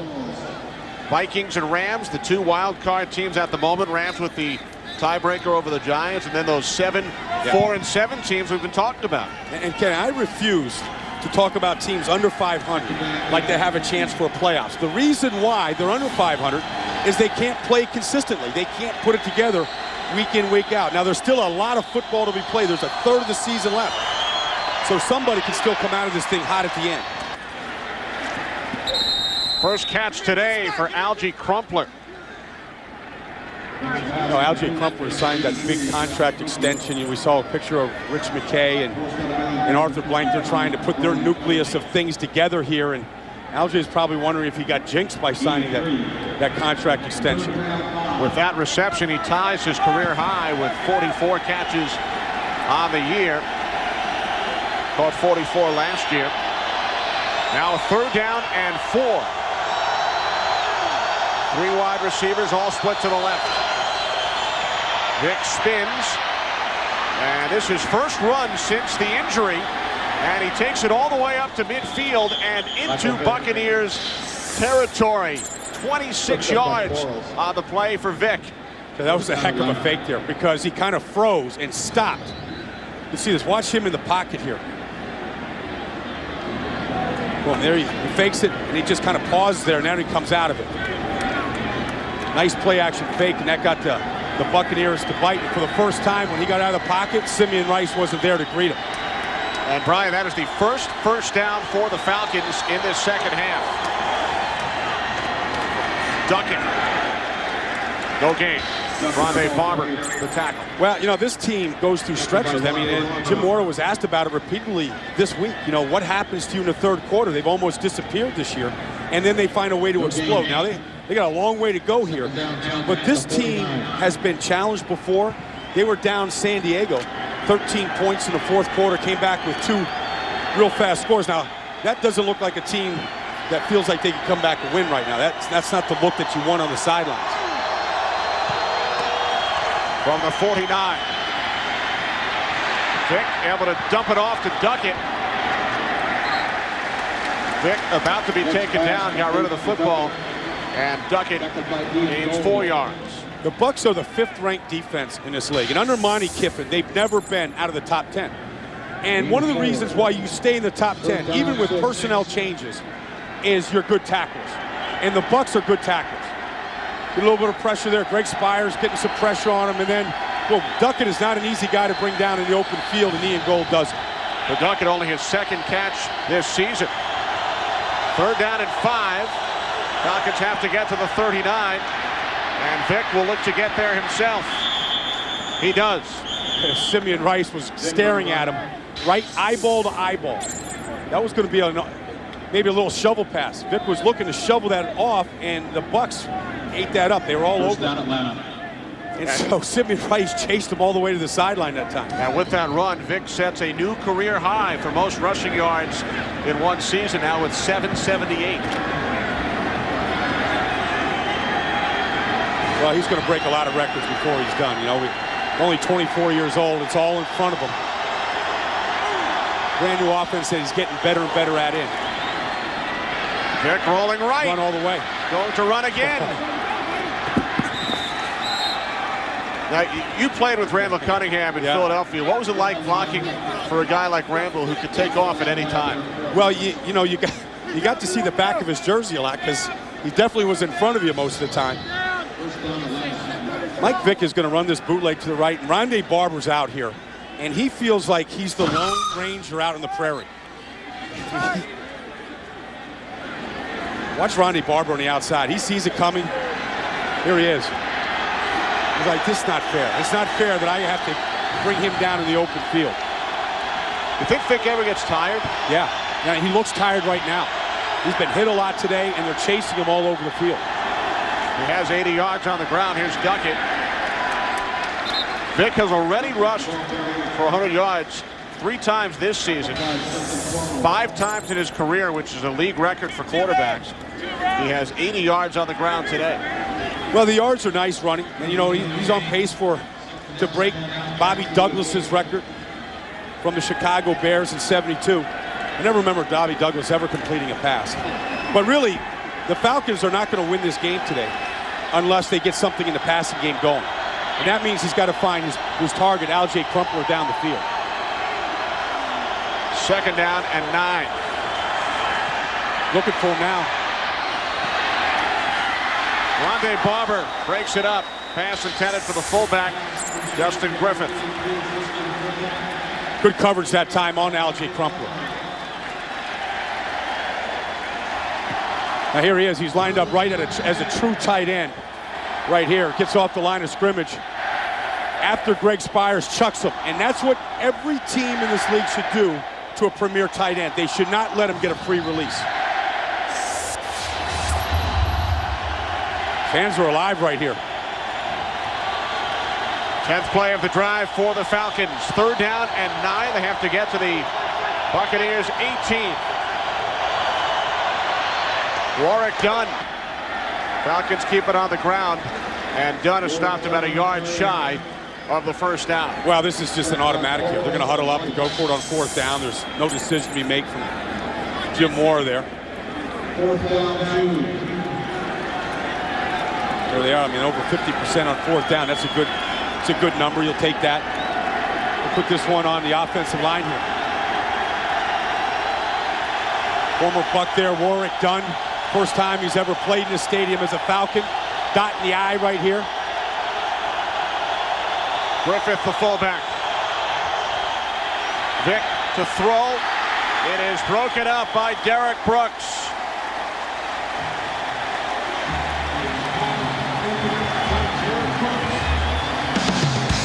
Falcons go for it on 4th and 2, but Derek Brooks had other ideas.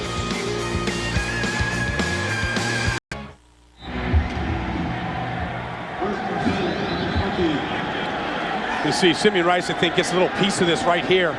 But Derek Brooks was thinking touchdown all the way, and that's a penalty right there, ripping his helmet off in frustration that he didn't take it all the way back. But it was not called by the officials as Allstott battles his way back to the line of scrimmage and then gains a yard. But Brooks is frustrated. He wanted his 9th career touchdown. And that's just the competitor and the fire that burns in Derek Brooks. Is the leader of this team. And he said, you know, all the guys that have come through here, Warren Sapp, Warwick Dunn, these guys are still a fraternity. They still talk to each other all the time. They're still best of friends. John Lynch, some of these guys have been let go because of business reasons, other things that have gone on. But they're still a very close fraternity, that group that won a Super Bowl 2 years ago. Here's Pittman on the toss. And a penalty marker.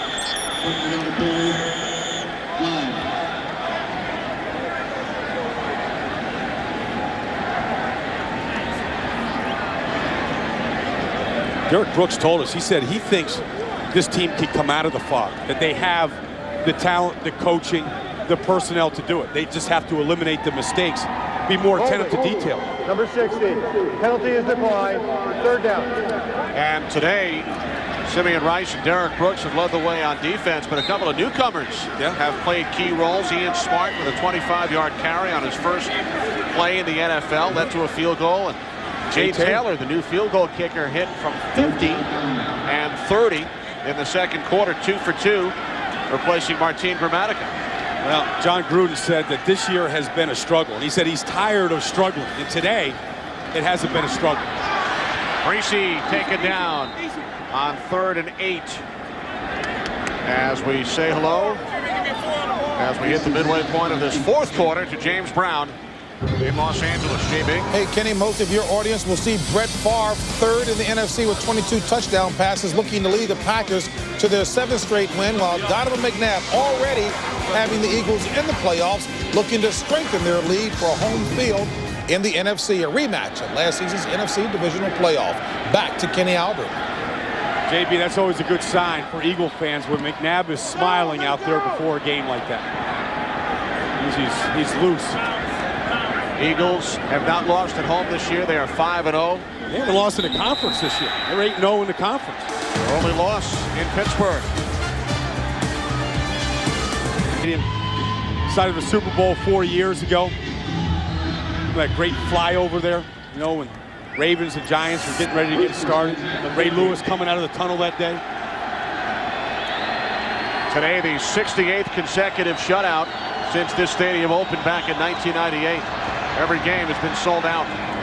Vick's pass high intended for Michael Jenkins. Well, you talk about shutouts. You know, right now, Monty Kiffin and this defense is shutting out the Falcons. And it's a statement because Monty Kiffin has kept this thing together. I mean, it's still a top 10 defense. And it wasn't that long ago that Monty Kiffin was coaching on a staff in New Orleans with Jim Mora Jr.'s dad. You know, Jim was on that staff, and he always thought that that guy there, Jim Mora, was a sharp kid, and that one day he could be in the position that he's in. You know, as Monty said, if you stick around here long enough in this profession, you're bound to work with just about everybody. 2nd and 10 from midfield. As Vick's pass is caught by Jenkins, only his 2nd reception this season, tackled by Dwight Smith. In fact, Monty Kiffin told us that back in '97, Steve Mariucci came to Monty Kiffin for a recommendation when he took over in San Francisco, and Mariucci wound up hiring Jim Mora as his coordinator. Yeah. And that's what happens. You prove yourself at one level, and you get raised to another level based on recommendation. They give to Warwick Dunn, and he's tackled by Shelton Quarles at the 23-yard line as we check in once again with Jay Glazer. Jay? Well, guys, you're so right. You have great success on the NFL level. It could translate to jobs elsewhere. Word was this week that the University of Washington was interested in Jim Mora to become their head coach. I asked Mora about this last night. He, in fact, did confirm that he was contacted, both he and his dad, by the school about a job. He says he's not taking it. He's staying here in Atlanta, but all week they did try and contact him. So you win 9 of your first 11 games as a rookie head coach, and you get offers from at the collegiate level. Well, not just the University of Washington. You know, the Notre Dame job came open this week, and you know, after Urban Meyer kind of spurned the Fighting Irish, you know, John's name came up. Gruden's name was mentioned a couple of years ago, and he quickly put that rumor to rest, that he wasn't interested.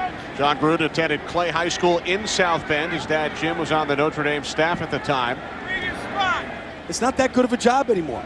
It's not the Notre Dame of the Ara Parsegan years anymore. They don't win national championships. Trippy, 62, offense. 10-yard penalty, second down. Steve Mariucci was contacted by Notre Dame this week, and Mariucci came out yesterday and said he will remain in Detroit. Listen to this. I was kind of reading up on that this weekend.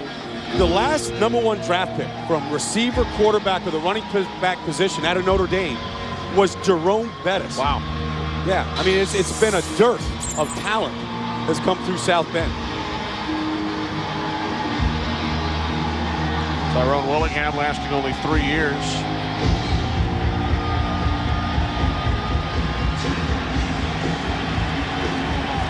Yeah, I tell you, the buzzards are circling, right? You're getting looking for some fresh Falcon meat down there on the field, and that's been the big reason today. One of the big reasons has been the play of Simeon Rice. Second down and 16 following the penalty. Here comes Rice again. Vick steps up and throws, and it's caught at the 15-yard line for a Falcons first down. Des White, gain of 19 yards. I think all of these reps that Mike Vick is getting, down 20-0, hurry up offense, all these things are part of his development. You know, to keep your head in it, to not look at the scoreboard, not pay attention to the clock, try to get the ball into the end zone. Vick can't find anyone downfield. He was in the grasp of Rice once again, and he threw the ball away. It's going to be a heck of a nightmare that Mike Vick has to Simeon Rice. Rice might be thinking about sack number 200 right now. Well, Rice right now is tired, and rightfully so. He's been turning his corner on Kevin Schaefer most of the day. Now Schaefer's just looking to cut him, rather than trying to stay up with him. A little Rondé Barber out there knocking out Jay Crumpler out of bounds. Once you go out of bounds, you can't come in and be the receiver. Good smart move by Rondé. Second and 10 from the Bucs 14.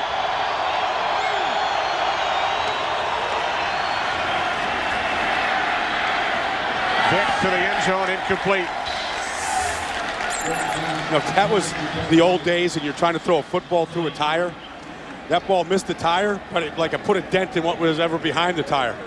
It was going to come right into your living room right here. I'm telling you, catch that ball with your body. Don't try it with your hands, because it's going right through your hands. Ball had a little spicy mustard on it. Fans on their feet. Bucs looking to preserve the shutout. Third and 10. Griffith shifting. Falcons from the 14. Got him. Wow. Pass is caught. Is he down? Question is, was Des White touched down? Looks like he was. Gain of 12, setting up first and goal from the 3. No, this was another rocket shot right here. First and goal on that. Good vision this time by Vick, sticking me up into the pocket. And now Vick on the quarterback draw takes it down to the 1-yard line. Well, kind of a peculiar call there, too. I mean, remember, this is where they were in the first quarter. The chance to tie Tampa Bay up when they threw for it on first and goal to 1. Ball got intercepted, and it's been downhill for the Falcons since. Second and goal at the 1. Second and goal from the 1. Split backs, Griffith and Dunn. Vick intercepted in the end zone again. It's Brian Kelly down the sideline. 2 Falcons to beat. Running out of gas. He's leaking some oil. Returns it to the 26-yard line. A 75-yard return by Kelly, his 4th interception this season, and a smile from his head coach. That's the first smile from John Gruden in over a month. So twice the Falcons have had the ball on the Buccaneers' 1-yard line. On both occasions, Vick picked off in the end zone. Great play by Kelly. I don't think Peerless Price even thought they were throwing the football to him. Remember what Rondé Barber told us Friday? Fastest way to the end zone is down the near sideline.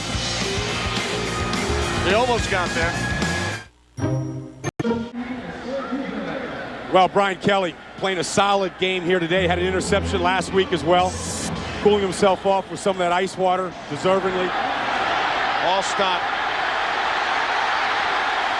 Mike Allstott, 14-yard gain down to the 12. Watch the in sync here. Wow, watch the interception here on the throw from Vic by Brian Kelly, and watch John Gruden come alive now. Okay, here we go. Come on, Brian, come on. Come on, down the sideline, Come on, get it going. John got a little jog going, a little jog. Yeah, these are my Bucs. We still got something left in the tank. We're not ready to cave this thing in yet. John Gruden telling us. I think there's a couple things that get this fans going. Mike Allstott running the football in this town gets these fans going as much as anybody. And Arthur Blank out of the booth now, letting them know that you're my franchise guy.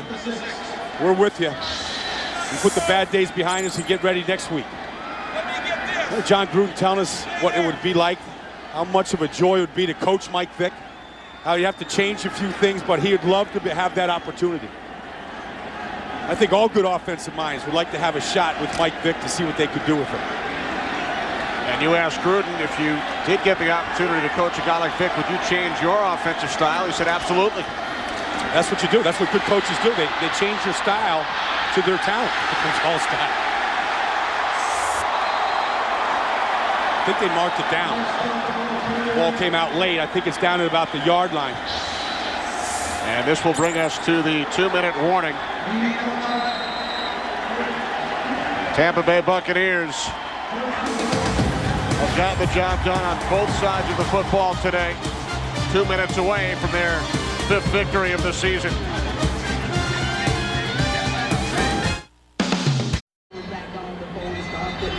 Our game summary: Michael Vick, a career-high 4 turnovers. Buccaneers have scored 13 points off the first 3, looking to add to that number. Algie Crumpler only 1 reception for Atlanta, and Jay Taylor has hit both field goal attempts for the Bucs.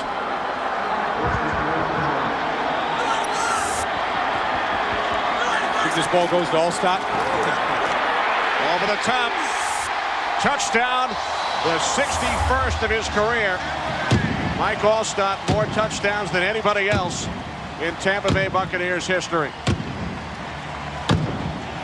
That's buckball to these fans, and they love Mike Allstott here. The jerseys are everywhere. Allstott's 2nd touchdown this season, and with the successful extra point by Taylor, he can make it 20 of the 27 Tampa Bay points today, coming off the 4 Michael Vick turnovers. Jay Taylor today with the 50-yard field goal. First shot in an NFL game. He's played pretty good. That gave the Bucs a lift. Yeah. So does Allstott.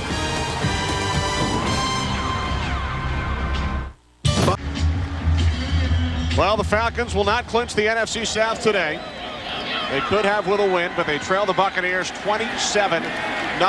Griffith on the return. Justin Griffith into Buccaneers territory, finally tackled by Jameel Cook. JB, take it away.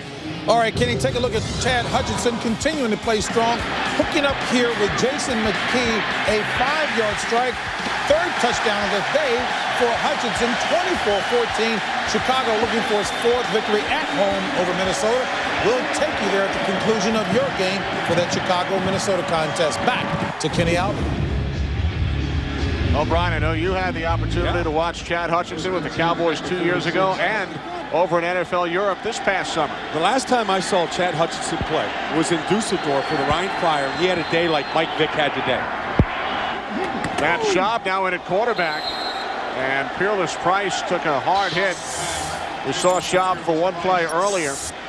We saw that note on the last Buccaneers shutout last October, 16-0 over Dallas. Also last October, the last time the Falcons were shut out, 36-0 by the St. Louis Rams. 2 interceptions, 2 fumbles, 4 turnovers in all committed by Michael Vick today. Well, you have to look at what the Falcons are doing here. I mean, they're still 9-3. They're first place in this division by a mile.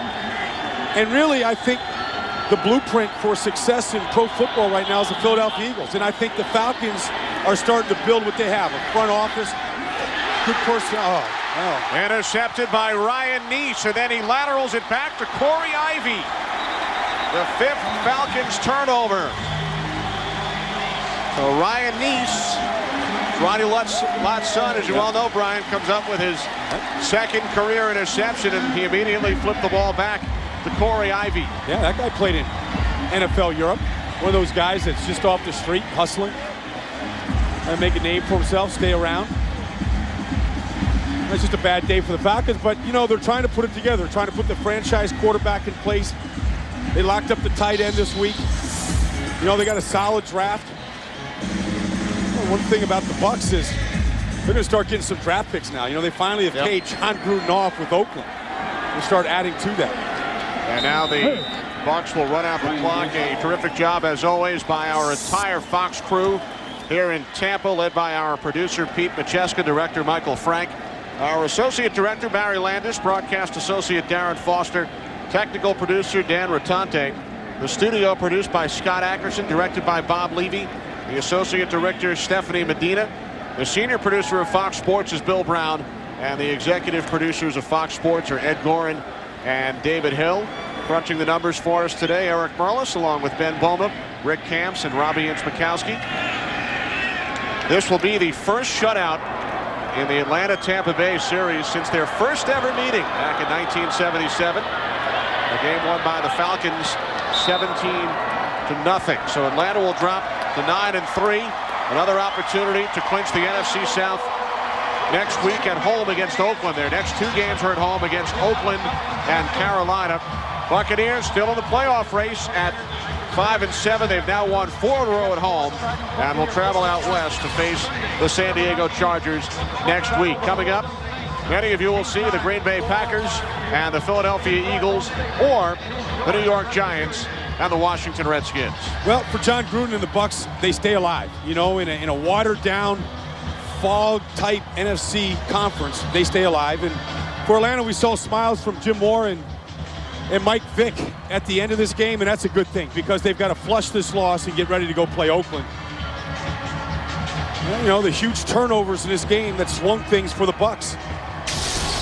This one happened early, interception from their 1-yard line there in the end zone, and then another one in the end zone.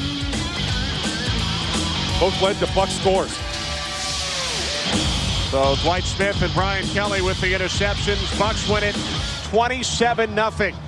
For Brian Baldinger, Jake Glazer, and our entire crew, this is Kenny Albert saying so long from Tampa as we send you back to Los Angeles and James Brown.